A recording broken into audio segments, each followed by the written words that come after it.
We've got everybody lined up here ready to go. So I don't know if you want to start with an opening comment and then we'll turn it over to the question and answer. Sure.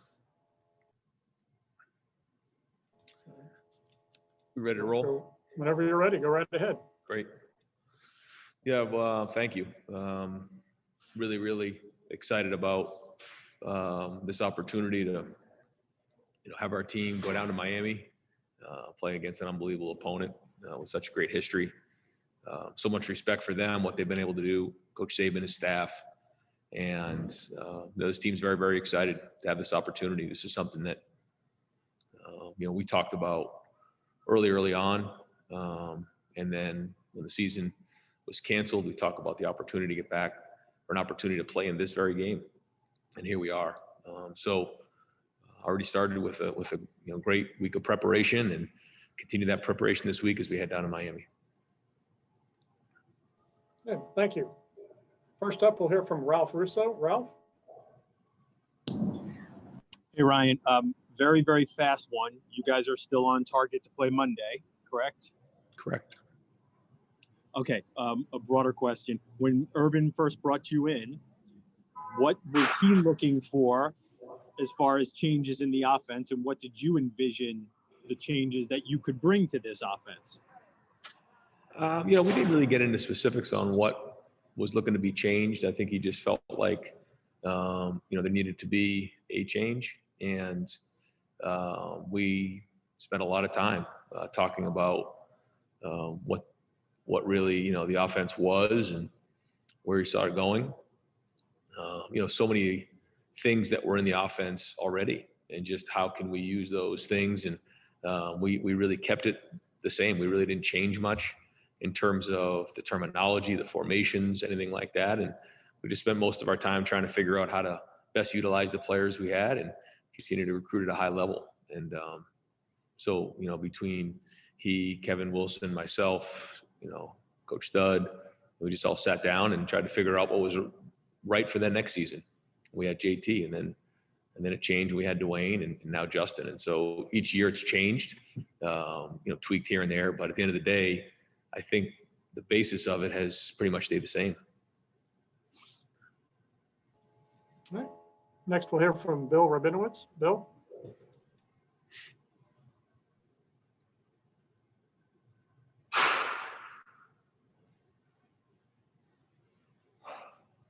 Bill, are you there? Okay. Well, let's try Nathan Baird. Nathan?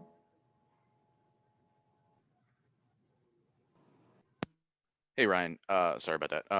Obviously, you guys have been dealing with the COVID issues pretty constantly for the last 6 weeks as far as having to miss guys. But coming off of a big win like the Sugar Bowl and then having to deal with new cases this week, how is that not sort of like a mental gut punch for the program? Or is it something that players and coaches are kind of just steeled to at this point and better able to deal with? Well, anytime you deal with that and you lose people, it is a gut punch. But it's not something that we're not used to. We played games with majority of our offensive line out. We played the Big Ten championship game without our top receivers, or some of our top receivers. We've had starters all over the place down different times, and we found ways to work through it. It's just been the way it is, and you can feel sorry for yourself, or you can just continue to work on and push through it. The hard thing is, at the end of the day, most people don't really care. They just watch the game, and the result is the result. But for us, that's why the story about this season is just so amazing to me, is that we just continue to push through despite all these difficult challenges along the way. And no different this week. We got a new set of challenges this week. We're gonna have to figure it out and go down to Miami and play. Next, we'll hear from Lane Higgins. Lane?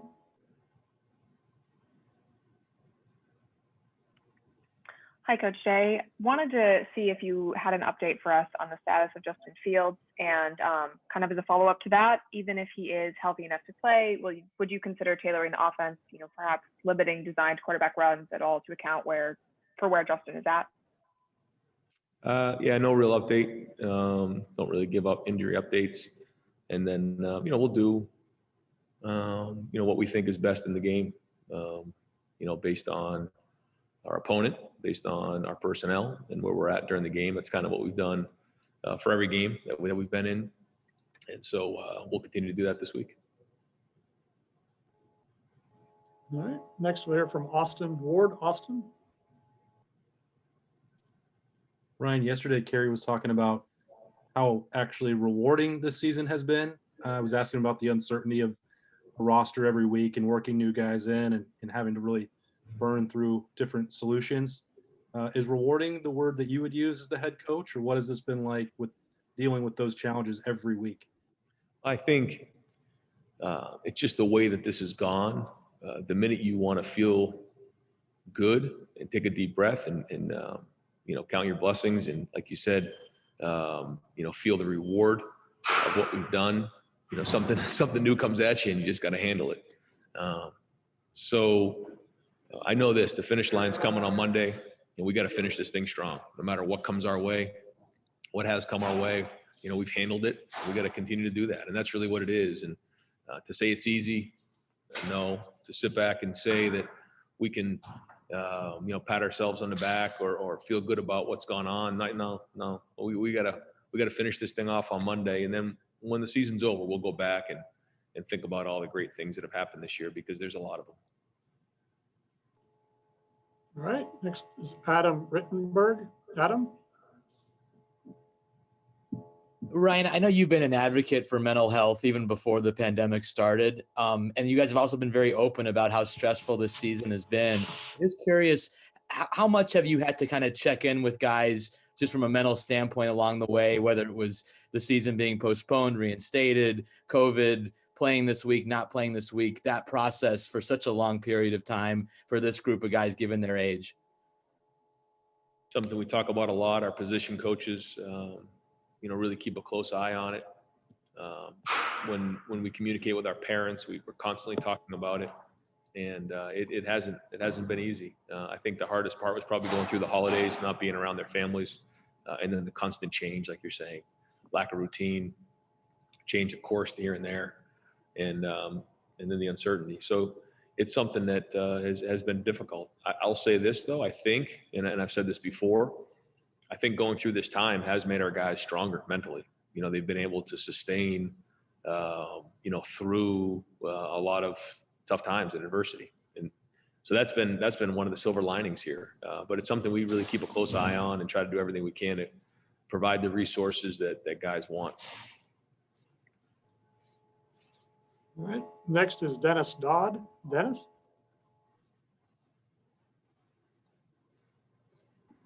Ryan, Pat Fitzgerald and Mike Hankwitz are so good. Was that more about them going against your offense in that championship game, or was it more about the offense not functioning as well, or a combination of both? Yeah, I think it's a combination of both. They do a great job, always have.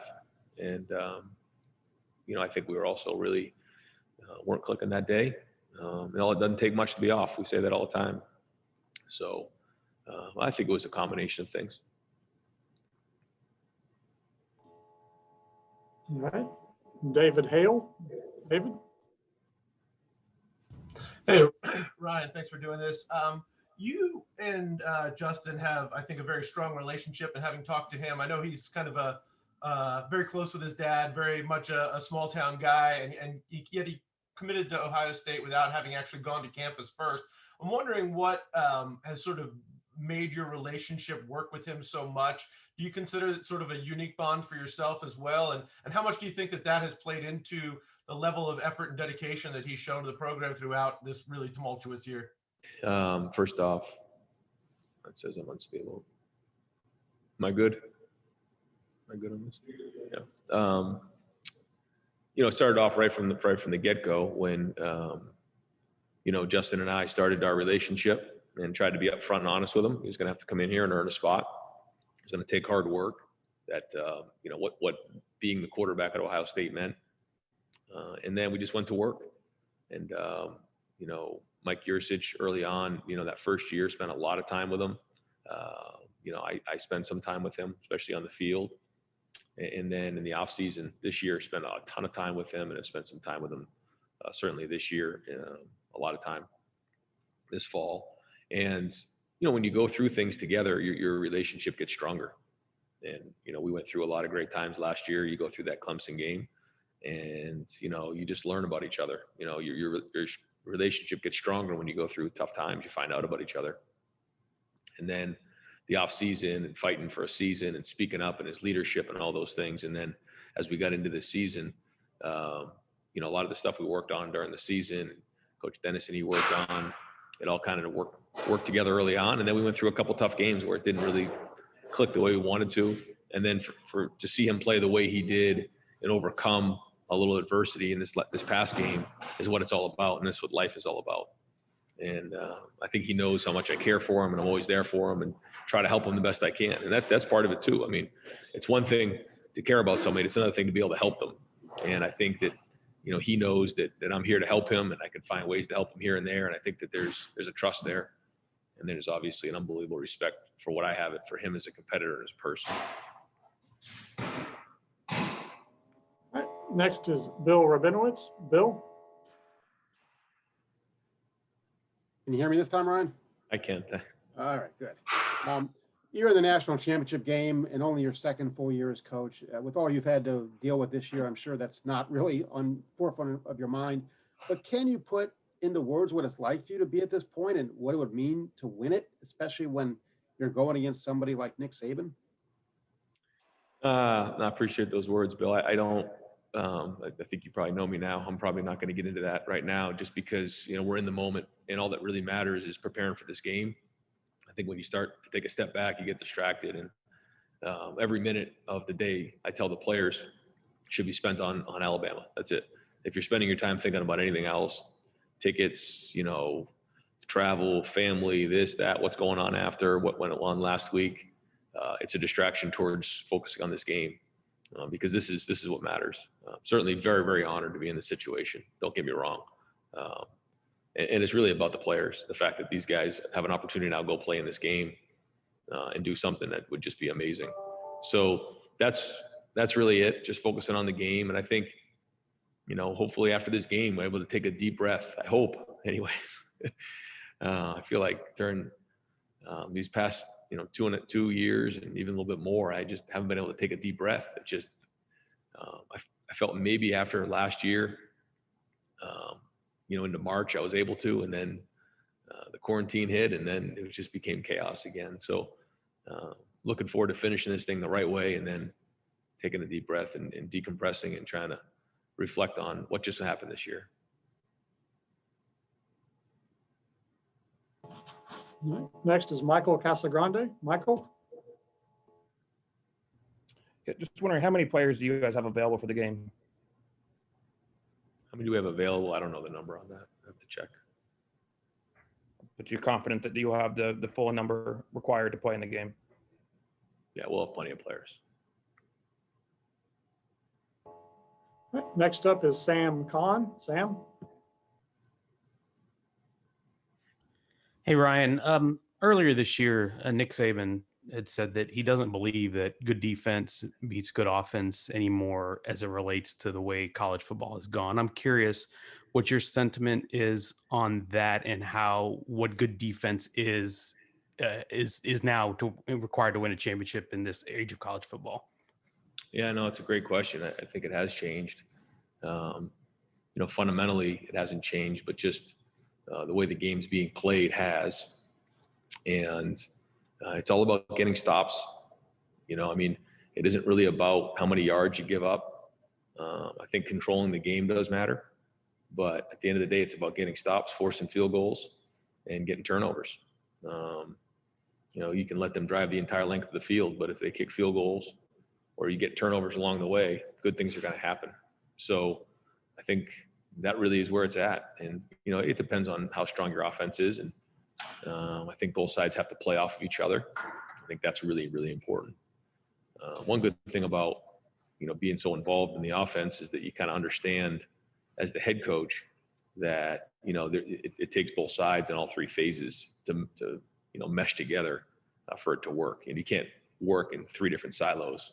And I think that's a big part of it as well. So, when you tie the two sides in together with special teams, then I think you can put together a good plan. But to answer your question, I think Nowadays, it's not about how many yards you give up. It's just literally how many stops can you get, whether by turnovers or forcing field goals. Next, we'll hear from Bill Landis. Bill?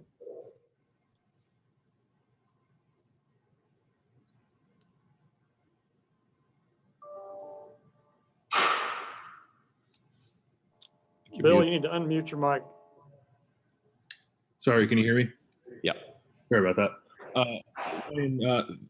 Part of this feels a little similar to the 2014 season Ohio State had, where in that year, getting the semifinal and playing Alabama seemed like such a target, and then they accomplished it and sort of had to recalibrate to play the national title game. And I think on some level, maybe Clemson was a target for you guys. Maybe you disagree with that, but to have such an emotional win against a team that, you know, you played a tough game against last year, you had been thinking about a lot, and then turning around and having to play this, like, is there any difficulty in, I don't know, ratcheting up the same kind of emotion again? I mean, anytime you play somebody like Alabama for a national championship, it's going to be a challenge. And, you know, it was an emotional game. It was an emotional win, but nobody said they wanted to come back to just play in this game. They came back to win it. So, you know, I think our guys have the eyes on the prize, and it's a slow build, you know, towards the game. But I think we're going to come out with our hair on fire and play as hard as we possibly can and go from there, you know. And I think the thing we got to take it one play at a time. You can't go on and try to do too much against a great team like this. You have to just play one play at a time. On defense, you get one stop at a time. On offense, you get one first down at a time. You just focus on that. You look up in the fourth quarter, you see where you're at. But I know our guys are going to play really, really hard. Next is Barry Trammell. Barry? Yeah, Ryan. I'm from the Oklahoma, and I was at the game in Columbus in 2017. That was sort of Trey Sermon's coming out party. He had a true freshman, had a really good game. Do you remember, you're on the other side of the ball in terms of preparation. Do you remember much about his game against the Buckeyes in 2017? And did you know how good he was until you actually got him on campus? I remember some of them, and then I watched a little bit of that game, and you know, certainly when he had an opportunity to transfer, and had a great conversation with Coach Riley, and you know, he had nothing but great things to say about Trey, and it just seemed like the right fit here. And the thing that's, again, I just go back to is that it didn't all come at once for Trey. You know, he worked really hard early on, but didn't have the preseason and the lead up and the non-conference games. And so, and he was kind of splitting time with Master. And then but he never came into my office, never said a word, just kept working. And then when his opportunity came to be the guy, he took it and ran. And what an amazing story, you know, special young man. You know, we'll see what happens, but no, to say I knew he'd be doing this right now, no. This has been a pleasant surprise, but couldn't happen to a better guy. He's done a great job in a short period of time. The players on his team really appreciate who he is, and happy for him. Next is Billy Witz. Billy?